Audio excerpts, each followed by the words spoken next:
নমস্কার। আগের ক্লাসে আমরা দশম শ্রেণীর সরল সুদ কষা থেকে 3-এর দাগ পর্যন্ত অঙ্কগুলো সলভ করেছিলাম। আজকে আমরা 4-এর দাগের অঙ্ক থেকে শুরু করব। তো 4-এর দাগের অঙ্কটি কি বলা আছে দেখো। উৎপলবাবু তার জমি চাষের জন্য সমবায় ব্যাংক থেকে বার্ষিক 6% সরল সুদের হারে 3,200 টাকা 2 বছরের জন্য ধার নিলেন। 2 বছর পরে সুদে আসলে তাকে কত টাকা পরিশোধ করতে হবে হিসাব করে লিখি। তো এখানে 3,200 টাকা এটা আসল দেওয়া আছে, সময় 2 বছর এবং বার্ষিক সুদের হার 6%। সুদে আসলে অর্থাৎ সবৃদ্ধিমূল বের করতে হবে। চলো অঙ্কটা করা যাক। 4-এর অঙ্কটা আসল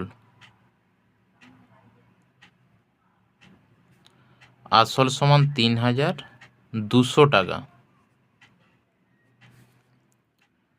সুদের হার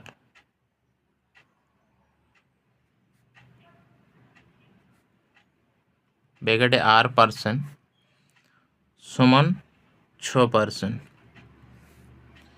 সময় ব্র্যাকেটে T সমান 2 বছর। অতএব নির্ণেয় সুদ I সমান আমরা জানি PRT/100। P এর মান 3,200 টাকা বসিয়ে দিলাম, R6 এবং T2/100, 0 0 আমরা কেটে দিলাম।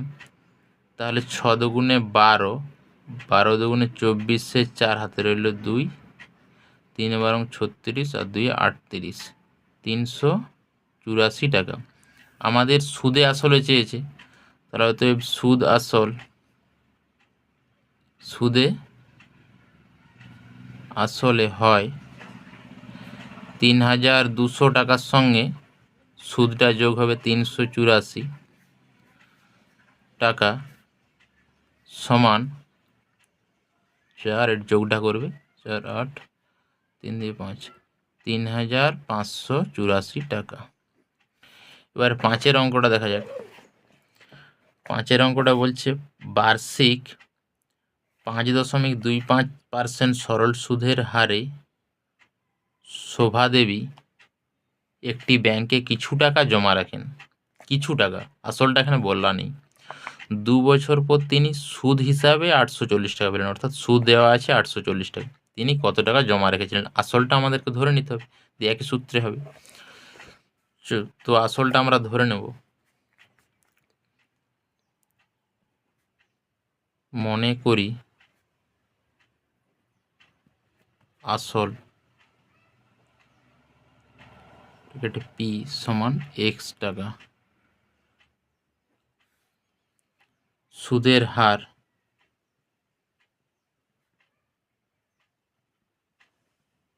R% সমান 5.25%, সময় ব্র্যাকেটে T সমান 2 বছর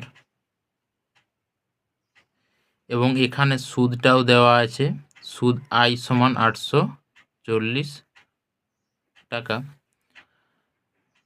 তাহলে আমরা যেটা জানি যে I সমান PRT/100 বা I এর মান বসাবো 840 সমান P মানে X ধরেছি, R 5.25 এবং T 2/100।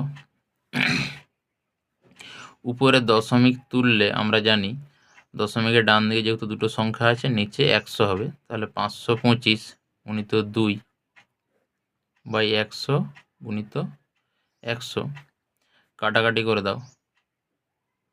50 2 100, 5 দিয়ে গেলে 5 10 50, 5 1 5 0, 5 5 25, 21 আবার 5 দিয়ে কাটো, 5 20 100, 5 2 10, 5 1 5। তাহলে এখানে 840 থাকলো, বা 840 সমান উপরে 21x, নিচে 10 আর 20 গুণ করে দাও 200, বজ্র গুণ করে দাও, বা 21x সমান 840 গুণিত 200, বা যেহেতু 21টা গুণ আকারে আছে ওই দিয়ে গেলে ভাগ হয়ে যাবে, x সমান 840 গুণিত 200 বাই 21। 21 4-এ 84 হয়, তাহলে 21 4 আর 0 হয়ে গেল, 4 দুগুণে 8 আর 3টা 0 বসে যাবে, x সমান। তাহলে অতএব আসল সমান 8,000 টাকা বেরিয়ে গেল। আসল চেয়েছিল, তাহলে অঙ্কটা হয়ে গেল। এবার 6-এর অঙ্কটা দেখো। গৌতম একটি মুরগি খামার খোলার জন্য একটি সমবায় ব্যাংক থেকে বার্ষিক 12% সরল সুদের হারে কিছু টাকা ধার নিলেন। তাহলে এখানেও আসলটা আমাদের দেওয়া নেই, আসলটা ধরে নিয়ে করতে হবে। প্রত্যেক মাসে 378 টাকা সুদ দিতে হয়। তাহলে প্রত্যেক মাস অর্থাৎ 1 মাসের সুদটা এখানে দিয়েছে, তাহলে 1 মাসকে আমাদের বছরে পরিণত করতে হবে। তাহলে চলো অঙ্কটা করা যাক। 6-এর অঙ্কটা মনে করি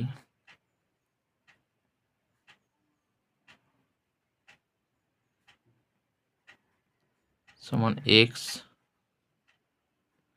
টাকা সুদের হার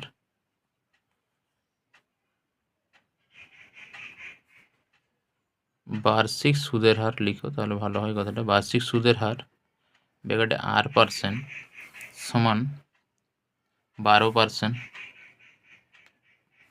সময় ব্র্যাকেটে t সমান 1 মাস, প্রত্যেক মাসের বলেছে, তাহলে 1 মাসকে বছরের নামে 12 দিয়ে ভাগ করতে হয়, তোমরা জানো। সুদ বলে দিয়েছে 378 টাকা। তাহলে আমরা জানি i সমান PRD বাই 100। তাহলে বা আয়ের মান 378 বসিয়ে দাও,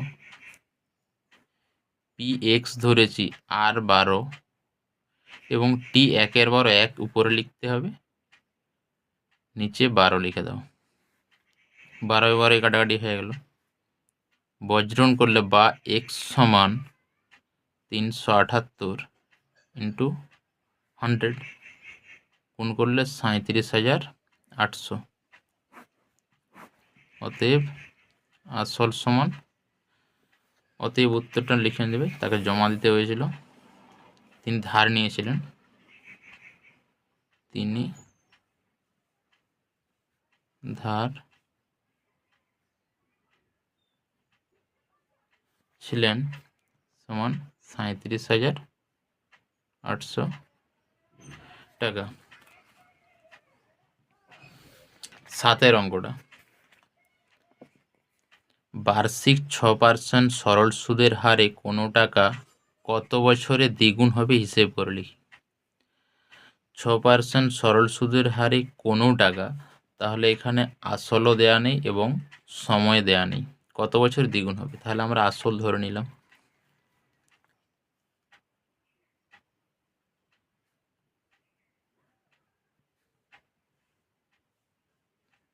আসল ব্র্যাকেটে p সমান x টাকা, সুদের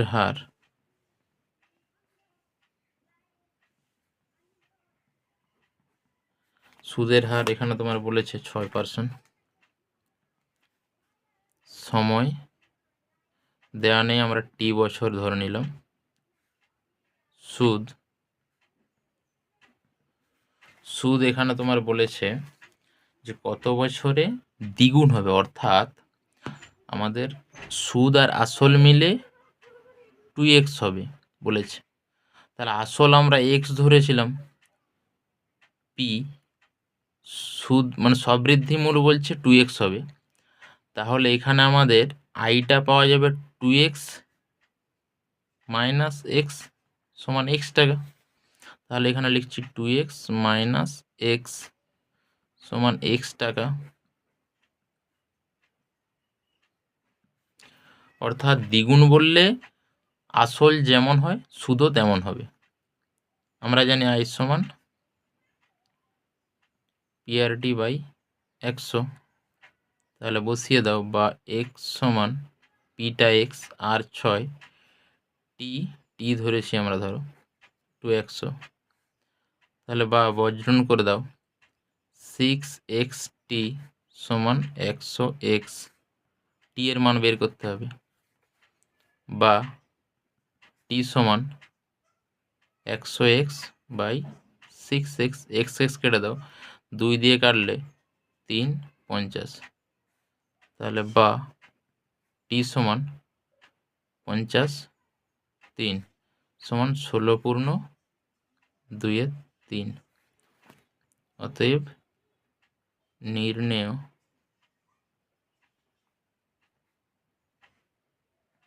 সময় সমান 16/2/3 বছর।